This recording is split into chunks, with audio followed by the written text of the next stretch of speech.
Hi, I'm Tessa with Brainrot News, here to bring you a few servings of fascism-flavored immigration policy for you to choke on. In today's episode, we'll detail Trump's second-term deportation machine, codenamed Shock and Awe, because apparently subtlety died in a border cage. We'll unpack how the administration turned cruelty into strategy, beginning with the mass raids and detentions that kicked off 2025 and the humanitarian disaster that followed. We'll start by rewinding the tape to Trump's first term. Remember zero tolerance, family separation, and the Muslim ban? Yeah, those were warm-ups. Now ICE has been fully weaponized through expanded local partnerships and militarized raids that feel less like law enforcement and more like ethnic cleansing with paperwork. We'll also explore how the administration imported El Salvador's infamous CECOT prison model, a dystopian hellscape of mass incarceration, as a blueprint for immigrant detention here in the United States by partnering with the Salvadoran government to ship our immigrants overseas. In addition, we'll go over how they're dusting off the Alien Enemies Act of 1798, a law so old it predates indoor plumbing, to justify targeting immigrants based on politics and origin. We'll walk through the terrifying case of Kilmar Ábrego García and take a closer look at the crackdown on immigrant students on college campuses, because apparently deporting 10-year-olds wasn't enough. Then we'll talk about what's left,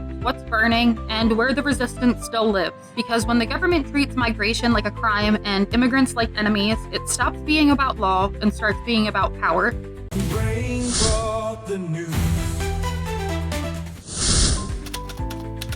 Part 1. First term fascism. To understand the horrors of 2025, we've got to rewind to the Trump administration's first term, also known as the warm-up round for fascism. You know, back when we still thought child separation might be the low point. How naive we were. In 2018, under the banner of zero tolerance, which sounds like a gym policy, but was actually state-sanctioned child kidnapping, the Trump administration proudly yanked over 5,000 children away from their parents at the US-Mexico border. Toddlers were thrown into cages, babies were handed off to strangers, and the government didn't even pretend to keep track of who belonged to whom. Imagine a daycare run by ICE agents and designed by Kafka. It wasn't until the ACLU filed a lawsuit titled Miss L v. ICE that a federal judge said, hey, maybe don't operate like a cartel with access to federal resources. The court issued a nationwide injunction and gave the government 30 days to reunite thousands of kids. Spoiler, they didn't. Years later, over 1,000 children remain unreunited, because when your immigration policy is cruelty, reunification is an afterthought. And then there were the travel bans. The first version of Trump's Muslim ban came down like a punch in the throat in January 2017, banning travelers from 7 Muslim-majority countries. Protesters flooded airports. Lawyers camped out in baggage claim. A federal judge in Seattle stepped in with an injunction so fast that it almost restored our faith in the judicial branch. But Trump wasn't done. He launched travel bans 2.0 and 3.0 like they were bad movie sequels, tweaking the language just enough to confuse the courts while keeping the xenophobia intact. The final version was upheld in 2018 by the Supreme Court in Trump v. Hawaii in a tight 5-4 vote, proving once again that all it takes to ban Muslims from entering the United States is the right mix of national security buzzwords and judicial cowardice. The warnings were dire. This was a religious test dressed in legalese. Executive power had been unshackled. This wasn't about safety, it was about exclusion. Fortunately, the courts weren't totally asleep at the wheel during Trump's first term. Federal judges handed out nationwide injunctions like candy on Halloween, halting everything from the DACA repeal to attempts to strip citizenship from US-born kids of undocumented parents. The judicial branch acted like a speed bump to executive overreach, slowing down the most egregious policies. But they couldn't stop everything, and the administration learned quickly, if you move fast enough, break enough things, and invoke national emergency often enough, you can outrun the courts and leave behind a wreckage that no judge can unruin. Legal scholars sounded the alarm. Trump was rewriting immigration law by press conference. Congress had abdicated its duty and left the immigration system vulnerable to executive weaponization. The real battle wasn't about policy, it was about power. What we saw in Term 1 wasn't an accident, it was a trial run. And in Term 2, they are no longer testing the limits. They are bulldozing right through them. Part 2. Beyond Zero Tolerance. January 20th, 2025. Day 1. While most presidents are still figuring out where the bathrooms are in the West Wing, Donald Trump launched a full-scale domestic military operation against immigrants. Within hours of being sworn in, his hand on a Bible he's clearly never read, and a crowd size small enough to be measured in decibels, Trump signed over 24 executive orders targeting immigration. The language was blunt, cruel, and unmistakably fascist. America was being invaded, and the only answer is force. Not diplomacy, not policy, not reform, only force. A national emergency was declared at the southern border again, but this time it wasn't just posturing. This time, Trump handed over vast stretches of federal land to Army control, activated National Guard units under Title X, and redirected billions in military construction funds to build more barriers, more holding cells, and more legal black holes. Inside the White House, officials gleefully referred to this strategy as shock and awe. Yeah, the same name used during the invasion of Iraq, except this time the war was being waged domestically on asylum seekers,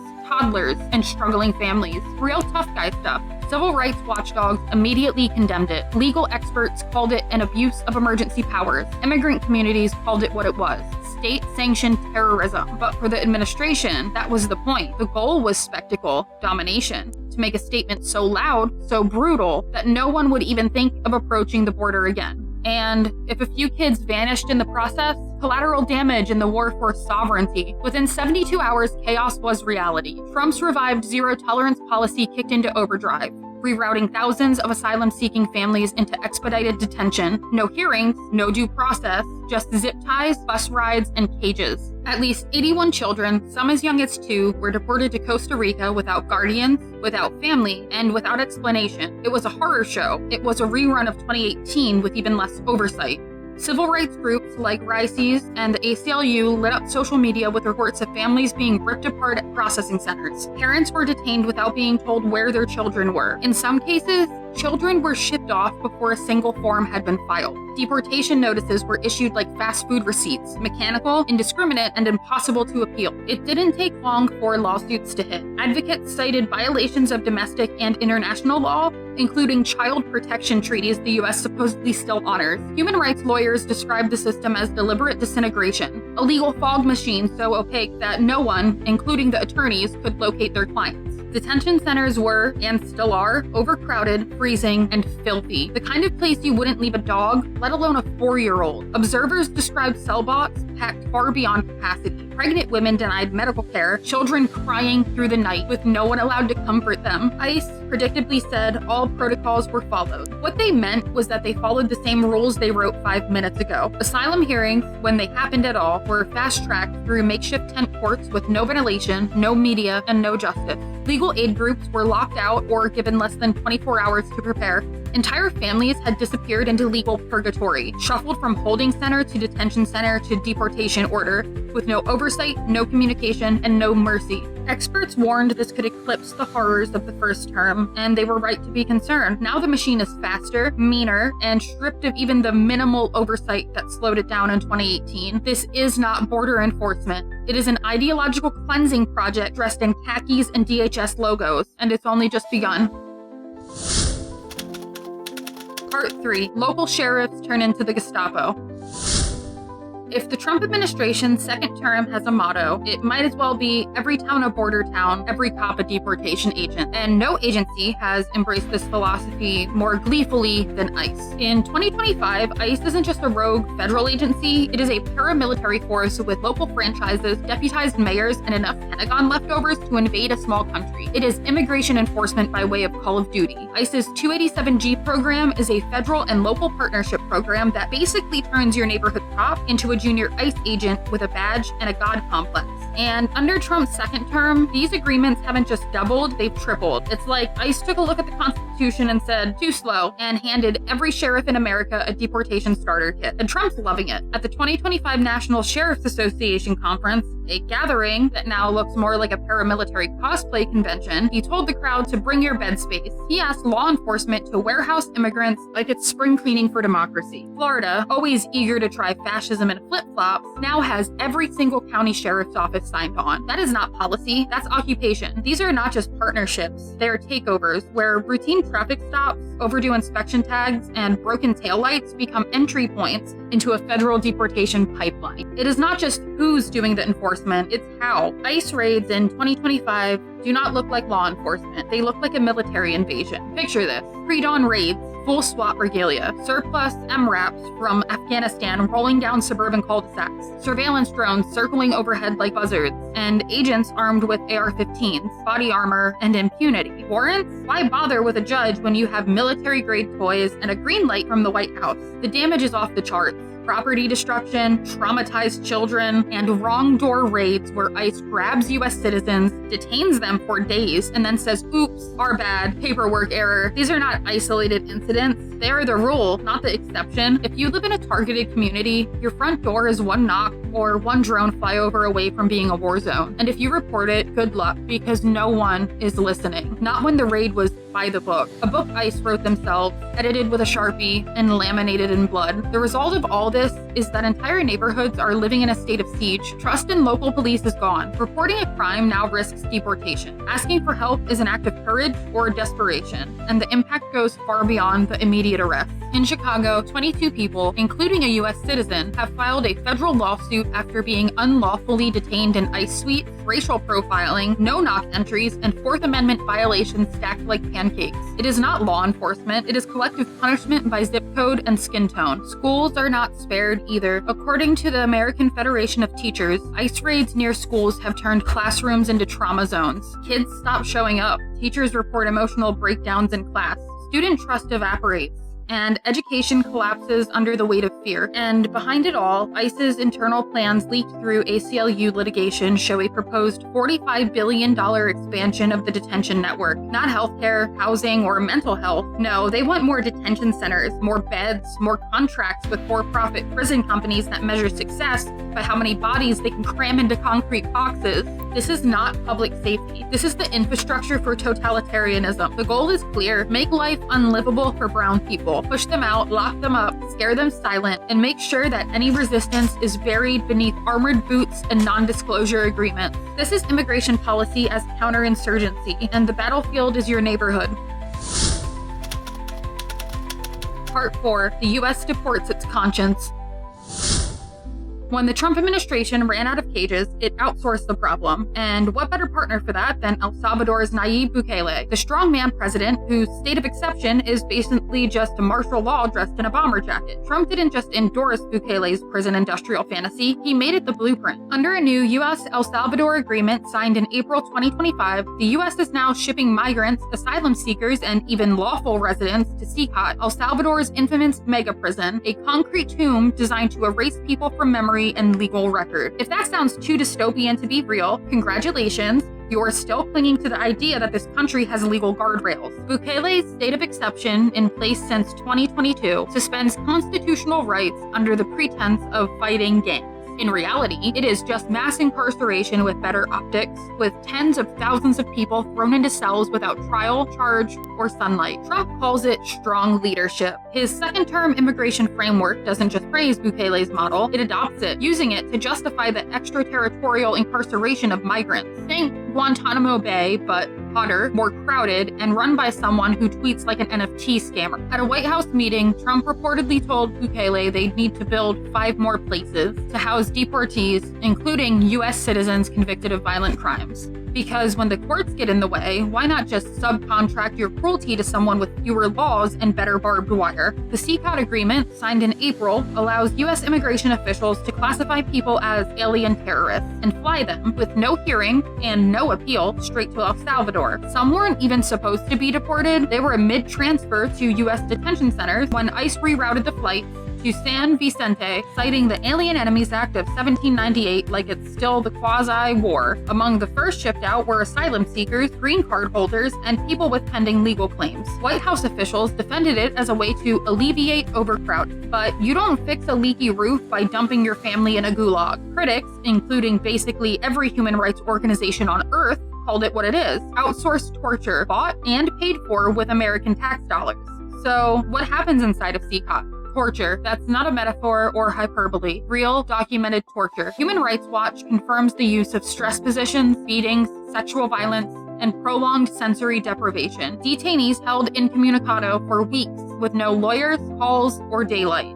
Amnesty International reports forced disappearances, men locked in isolation, names erased from registries, families kept in the dark, no visitation rights, no hearings, just a bureaucratic black hole. PBS NewsHour showed footage of cells meant for 50, housing over 200 men. No beds, no sanitation, no medicine, just the heat, the rot, and the slow, grinding erasure of humanity. This is the place where America now sends people when due process becomes inconvenient. CECOT is not a detention center. It's an experiment in carceral authoritarianism, and now it's part of U.S. immigration policy. ICE comes without warning, without warrant, without real documentation at all. They just knock on your door, and all your family is left with is silence. Legal experts warn that sending people to CECOT violates international law, specifically the principle of non-refoulement, which prohibits sending people to countries where they will face torture. The Trump administration shrugs. They have their black site, they have their planes, they have the legal fig leaf of an 18th century law, and a friendly dictator with room to spare. This is not just a moral, it is a blueprint. If this stands, it will be used again on immigrants, on activists, on citizens. CECOT is the canary. The cage is already being built.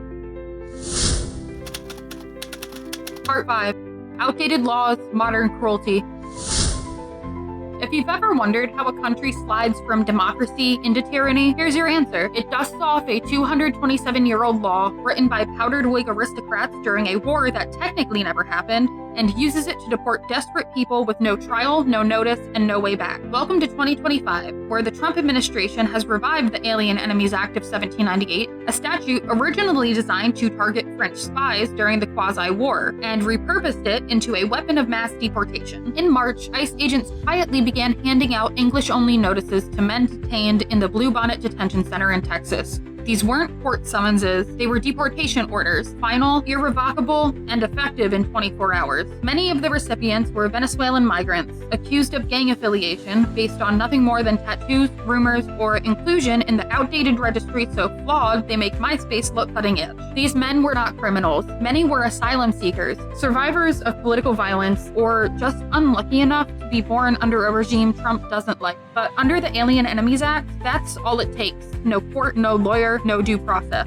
By mid-March, over 130 Venezuelans had been disappeared, shipped out of the country, and dumped into El Salvador's CECOT prison, where they joined the growing population of people the United States has decided don't deserve rights anymore. The Alien Enemies Act is a constitutional time bomb, passed in 1798 during one of America's earliest freakouts about immigrants. It gives the president unchecked power to detain or deport people from enemy nations during times of war. It's only been invoked 3 times before 2025, during actual declared wars, not wars dreamed up by the president during a post-Big Mac blood sugar spike. Trump doesn't care. Under his reading of the law, a migrant fleeing an authoritarian regime can be labeled an enemy combatant. If they make the wrong hand gesture or have a cousin in the wrong WhatsApp group, that's it. They're gone. This law was never meant to survive the 18th century, but it has, and now it's being used to dismantle due process in real time. To their credit, the judiciary tried to slam the brakes. Federal Judge James Boasberg issued an injunction in March, barring further deportation under the Alien Enemies Act. He even threatened contempt charges if officials kept sending people to CECOT, but the administration just kept going. On April 18th, the Supreme Court issued a stay to block more removals, an emergency order to pause the madness. But by then it was too late. Many had already been placed in El Salvador. The Fourth Circuit Court of Appeals found probable cause to hold the administration in contempt for violating its orders. ACLU lawyers, fighting on multiple fronts, filed emergency suits including GFF v. Trump, AARP v. Trump, and ASR v. Trump, trying to get anyone to care that people were being sent to foreign prisons without legal review. But the Trump administration has made it clear it does not answer to the courts. Abroad, the alarm bells are deafening. Human Rights Watch calls these transfers a violation of international law, documenting torture, incommunicado detention, and disappearances. Amnesty International calls the policy unlawful and inhumane, warning that detainees face conditions that meet every definition of cruel, degrading treatment. France 24 has dubbed CECOT a black hole, where U.S. deportees vanish with no oversight, no records, and no return. Even Amnesty Canada has issued an urgent action, begging the United States to stop exporting people to death traps. But here at home, most media outlets barely blink. This isn't immigration enforcement. This is a legal rendition. It's the government declaring that if they label you enemy, your rights disappear, and so do you. The Alien Enemies Act has become the administration's legal cheat code, a magic trick where people are made to vanish, and the Constitution is the curtain pulled shut behind them. This is the line in the sand, and they've crossed it. Part 6, the terrorism lie and the expiration of rights. If you want to understand just how broken, vindictive, and lawless the Trump administration's second-term immigration regime has become, you don't need a stack of policy memos or a flowchart from the Heritage Foundation. You need one single name: Kilmar Ábrego García. Kilmar's story is the smoking gun, the canary in the prison cell, the human cost of a system built not to protect, but to disappear. Let's start with the basics. Kilmar Ábrego García fled gang violence in El Salvador in 2011 in order to protect his family's business as well as their lives. He was given a simple choice: join the local gang or forfeit their protection. His father, a former officer of the law, tried his best to intervene, but there was nothing he could do. Kilmar was forced to flee to America to keep himself and his family safe. In 2019, a U.S. immigration judge agreed. Kilmar had a credible, well-founded fear of persecution. He was granted withholding of removal, a legal status that doesn't give you a green card, but it does make it illegal for the government to deport you to the country trying to kill you. Since then, Kilmar built a life here. He married a U.S. citizen. He became a father. He helped raise his stepkids. He paid taxes. He had a home. He had roots. He wasn't hiding. He was not evading. He was protected on paper. And then came 2025. Kilmar's name appeared on an ancient, discredited gang registry from Prince George's County, Maryland. It had been publicly discredited for years for its racial bias, sloppy methodology, and a total disregard for due process. ICE doesn't care, because in 2025, all they need is a whisper, a hint, or a rumor, and suddenly, Kilmar, a man with no criminal record and a legal right to stay, was reclassified as an alien terrorist under the Alien Enemies Act. From there, things moved fast. No trial, no warning, no appeal. Kilmar was ripped out of his life, separated from his family, and rerouted not to a hearing, but to CECOT, El Salvador's infamous mega prison where the lights never go off and the Constitution does not exist.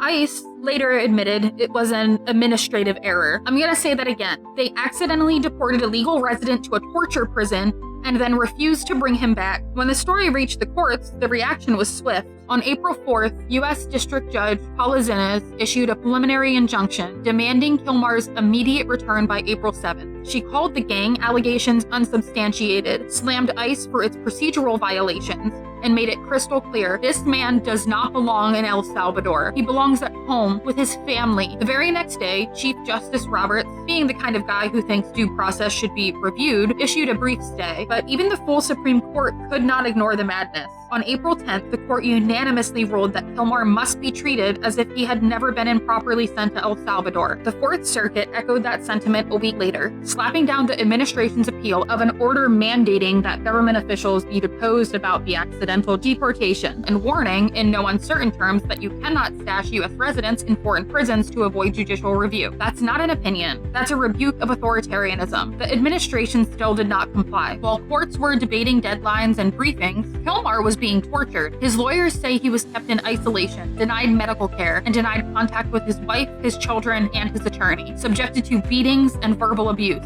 starved, forgotten, and cut off from the country that was supposed to protect him. No hearings, no phone calls, no sunlight, just a man left to rot in a hellhole so brutal that international rights groups refused to send actual criminals there, all because someone in ICE clicked the wrong box and the administration didn't want to admit they'd made a mistake. This was not deportation. It was a rendition, extrajudicial, illegal, and done in defiance of multiple court orders. It was the kind of move you'd expect from regimes trying to erase dissidents, not a so-called democracy pretending to care about the rule of law. The Trump administration has sent a clear message. No one is safe. Kilmar Ábrego García is not unique. He's a father, husband, and community member, a guy who played by the rules of a system that turned on him the second it became politically convenient. And that's what makes his case so terrifying, because if someone with legal protection, a court order, and a damn Supreme Court ruling can still be kidnapped, disappeared, and tortured abroad, what's stopping them from doing it to anyone? What's stopping them from branding student activists as terrorists, or protesters, journalists, or even you? That's the real story here, not just a broken immigration system or a brutal prison. This is a test case for how far this administration is willing to go to rewrite the rules, ignore the courts, and dismantle the very idea of legal protection. Kilmar's name should be etched in every headline, carved into every courtroom wall, and chanted at every protest. He didn't fall through the cracks, he was pushed. Part 7. From Scholars to Suspects. If Trump's second term has a flagship immigration policy, it's this: silence your critics, then deport them. And nowhere has that strategy played out more clearly than on American college campuses, where international students have gone from scholars to suspects in record time. Forget campus free speech. In 2025, saying the wrong thing or standing near someone who does can get you dragged out of bed, shoved in a van, and tossed across a border before your lab partner even realizes you're missing. Since January 2025, more than 1,300 international students have had their F1 or J1 visas revoked, often without notice, without process, and without reason. One minute, they're logging into their CViz account to check class registration, and the next moment, their status is flagged. Their access is revoked and their futures are on ice. No hearing, no explanation, just a line in a DHS database that now reads terminated. The Trump administration has decided that national security concerns now include posting about Palestine, attending a teach-in, or retweeting someone with a keffiyeh in their profile picture. According to Al Jazeera, nearly 1,500 students at over 240 institutions in 45 states have had their visas canceled since the year began, with elite universities like Harvard, Columbia, and Johns Hopkins topping the list. Because national security is just when you harass med students and PhD candidates. An ACLU class action lawsuit is now trying to undo the damage, arguing that these cancellations violate federal notice laws. You are supposed to at least pretend due process exists. In addition, this administration isn't just revoking visas, they're arresting students on campus, sometimes in the middle of the night in full tactical gear, armed to the teeth.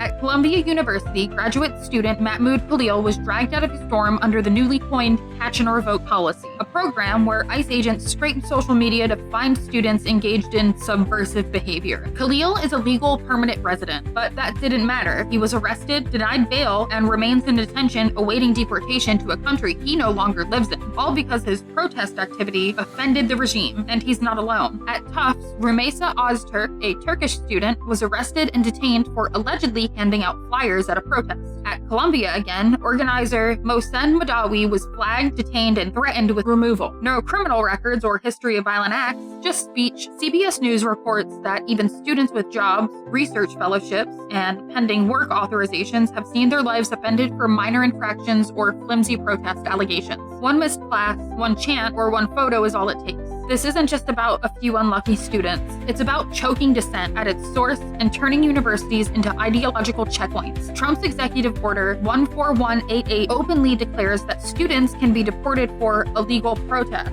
Well, what qualifies as an illegal protest? Whatever DHS decides that morning. Meanwhile, the Department of Education is now decertifying entire universities under Title VI for allegedly failing to stop anti-Semitic harassment. In other words, if your campus lets students criticize Israel or host a Palestine teach-in, you lose funding. Faculty groups like the AAUP and Middle East Studies Association are suing, arguing this is state-sponsored censorship disguised as civil rights enforcement. This is not about protecting Jewish students. It is about criminalizing solidarity and controlling the academic narrative through fear, surveillance, and deportation threats. The branding of protesters as pro-Hamas on flimsy or non-existent evidence is the rhetorical battering ram, and it's being used not to stop hate, but to criminalize opposition. Universities are now hostages. Foreign tuition revenue is held for ransom. Schools are being forced to choose between political compliance and financial ruin. This isn't just an immigration crackdown, it's an ideological purge, a preemptive silencing campaign, a reconfiguration of higher education as a surveillance state, where ICE, the FBI, and campus police function as one. If they can deport foreign students for holding a sign, if they can lock up a legal resident for attending a teach-in, if they can blacklist universities for not punishing speech hard enough, then who's next? This is not about immigration, this is about control, and if we do not fight it now, the next protest won't be broken up by the police. It'll be dissolved by ICE agents in riot gear holding deportation orders in one hand and batons in the other. Part 8. Become louder than the lies.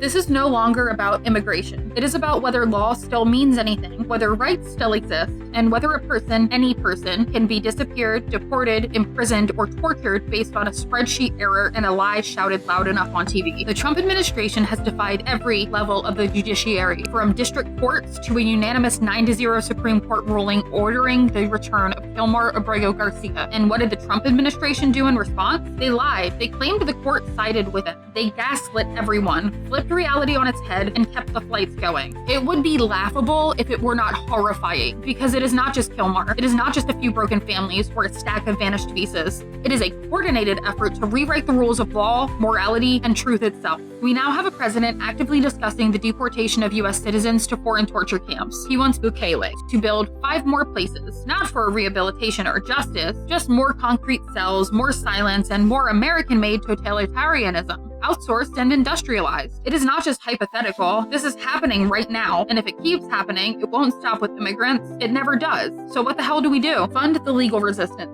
Organizations like the ACLU, the Immigrant Justice Corps, and RISES, they're the ones filing emergency injunctions, suing the government daily, and dragging ICE into courtrooms that still have enough oxygen for justice. They need our dollars, our signals, our voices. Donate, amplify, stay loud. Fight for legislative power. The Alien Enemies Act of 1798 is not just a bad relic, it's a loaded weapon in the wrong hands. Call your representatives. Demand repeal. Demand reforms that close the loopholes in the Constitution that ICE is climbing through like rats. Mobilize and make it unignorable. Campus groups, protest coalitions, town halls, rent a billboard if you have to. Silence is complicity, and the administration is counting on it. Name the names. Say Kilmar Ábrego Garcia's name. Say Mahmoud Khalil's name. Say every name they've tried to erase. This is not about policy anymore. It is about power and cruelty and whether we are going to let them win. Because when the government disappears people against court orders, when it builds black sites abroad to silence dissent, when it tells students to shut up or be deported, when it brands protests as terrorism and law as optional, that is not democracy. That is something darker, and it is our responsibility, our duty as Americans